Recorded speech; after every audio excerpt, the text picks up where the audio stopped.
عورت کے ساتھ ظلم ہوگا تو اس کو احتجاج کا حق ہے. میں نے یہ بات بالکل یہ بھائی صحیح کہہ رہے ہیں. آج بھیا بات کر رہے ہو بھیا جسٹ ٹاکنگ نا, میں وہ نہیں ہوں. ادھر تو آئیں جانو, ادھر تو آئیں, بات تو سنیں.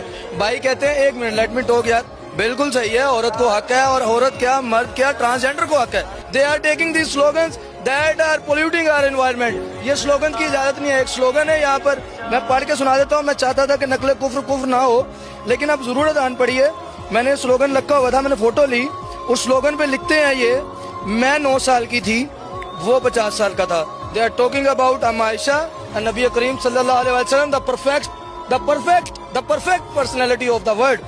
مجھے چپ کروا دیا گیا, اور اس کی آواز آج بھی مسجد میں گونجتی ہے. یہ کیمرے کے آگے آپ دیکھ لیں, میں کوئی جھوٹ نہیں بول رہا. کوئی نبی کریم کے بات ذات پر ایسی بات کرے, اور پھر آپ کہتے ہیں کہ یہ مولوی کہتے ہیں منصبہ نبی اور فقتلوہ, وہ اسی لیے کہتے ہیں.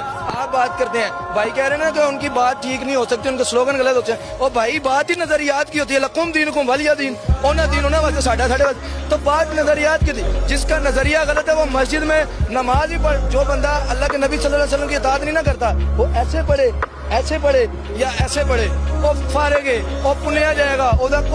کوئی فائدہ نہیں ہے نماز کا. قرآن کی ایک آیت ہے, ایک منٹ میں بھائی نے کہا بچی چھوٹی, قرآن کی آیت ہے بھئی ای ذنب قتلت, کس گناہ کے سبب اس ننھی جان کو قتل کر دیا گیا. اور جو قرآن اور جو نبی تمام کائنات کے حقوق کا محافظ ہے, جو سب سے پہلے زندہ درگور بیٹیوں کو کیا جاتا تھا, آواز اٹھی محمد صلی اللہ علیہ وسلم کی کہ بیٹیاں رحمت ہیں. اور جس کی اعلیٰ کے نبی فرماتے ہیں جس کی 2 بیٹیاں اور وہ خوش ہو, اور جس کی 3 بیٹیاں وہ خوش ہو, جس کی حتیٰ کہ جس کی 7 بیٹیاں اور وہ خوش ہو, ان سے ان کی اچھی پرورش کرے, ان کے حقوق کی پاسبانی کرے, میں اور وہ اس طرح ہوں گے جنت میں یہ 2 انگلیوں کی.